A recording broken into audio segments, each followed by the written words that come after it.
دنیا کے اندر جتنے بھی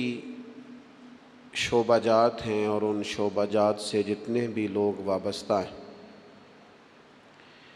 ان لوگوں کی کچھ نہ کچھ نشانیاں ہوتی ہیں۔ ہر محکمے کی اپنی ایک مخصوص گفتگو اور زبان ہوتی ہے۔ مختلف اداروں میں بولے جانے والے الفاظ مختلف ہوتے ہیں۔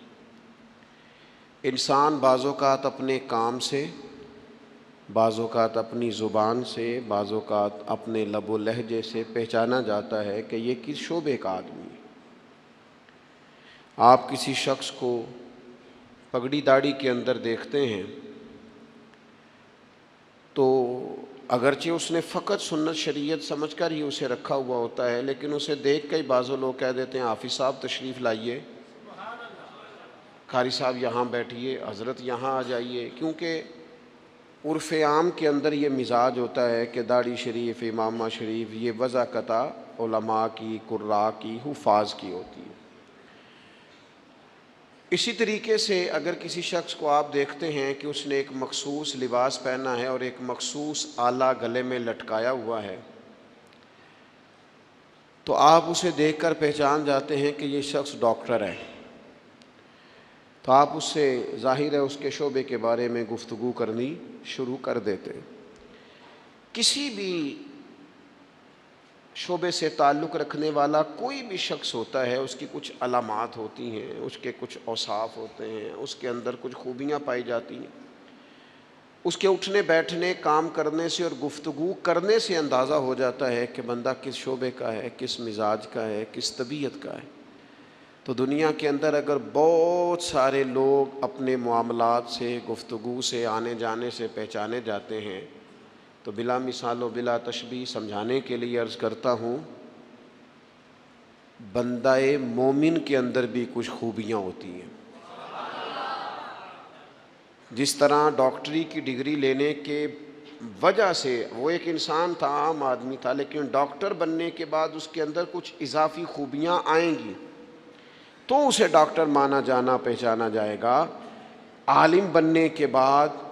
یا کسی بھی شعبے کا کوئی بھی ماہر بننے کے بعد اس کے اندر کچھ مخصوص خوبیاں آتی ہیں تو پھر اسے اس نام سے پکارا جاتا ہے۔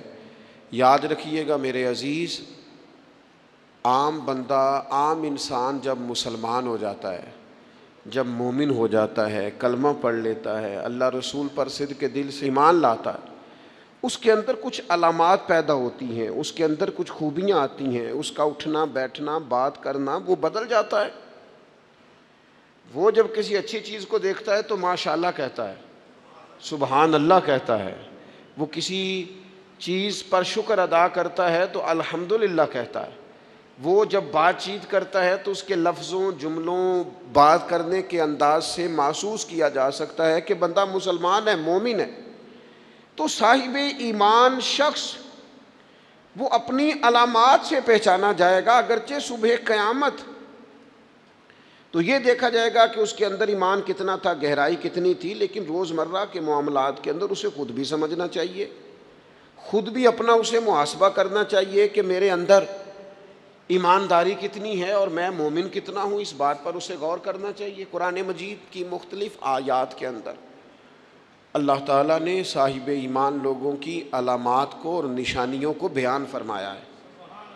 آپ سورہ بقرہ پڑھیں گے تو ھدی للمتقین الذین یؤمنون بالغیب ویقیمون الصلاۃ ومما رزقناہم ینفقون، یہ علامات صاحب ایمان کی بیان کی۔ سورہ مومنون کے آغاز میں اللہ تعالیٰ نے صاحب ایمان لوگوں کی علامات کو بیان کیا، مختلف جگہوں پر مختلف انداز میں۔ قرآن حکیم کے اندر صاحب ایمان لوگوں کے تذکروں کو اللہ کریم نے بیان فرمایا۔ میں نے سورہ انفال کا ایک مقام آپ کے سامنے تلاوت کیا ہے۔ ان آیات کے اندر اتر کر ان کی گہرائی میں غور کر کے اور ان آیات کے اندر اللہ تبارک و تعالیٰ نے جو انداز کریمانہ اپنے کلام میں اختیار فرمایا ہے، اور جس خوبصورت پیرائے میں اور جس خوبصورت ترتیب میں اور جس حسن معنوی کے ساتھ قرآن مجید نے بندہ مومن کی شانوں کو بیان فرمایا ہے، اس پہ ذرا اتر کر دیکھیں، اس کا ذرا کیف لے کر دیکھیں، فرمایا انما المؤمنون الذین اذا ذکر اللہ وجلت قلوبہم، فرمایا بے شک ایمان والے تو وہ لوگ ہیں جب اللہ کا ذکر کیا جاتا ہے تو ان کے دل ڈر جاتے ہیں. وجلت قلوبہم، اللہ تعالیٰ کے جلال کے ساتھ ان کے دل ڈرتے ہیں، ہیبت زدہ ہو جاتے صرف اللہ کا ذکر کر دینے سے ہی. اور قرآن مجید کا حسن دیکھیں، یہ نہیں فرمایا بندے ڈر جاتے ہیں، وجلت قلوبہم، ان کے دل ڈر جاتے ہیں، ان کے دلوں پر ہیبت طاری